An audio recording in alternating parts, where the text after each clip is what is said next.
আজ আমি কোথায় এসেছি তোমাদের বলবো। আর আমার পাশে কে আছে দেখো, দিদিভাই সোমা ওয়ার্ল্ড। আমি এসেছি ইসকন মন্দিরে।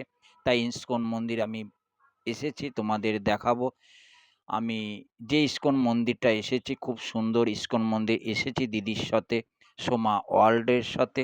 তা সোমা ওয়ার্ল্ড আমার পাশেই বসে আছে, তোমরা তো দেখতে পাচ্ছ। আর এদিকে দেখো, তোমাদের গোবিন্দকে রাধা কৃষ্ণ দোলাচ্ছে। আর এদিকে দেখো, অনেক ভক্তরা বসে আছে আজ ইসকন মন্দিরে।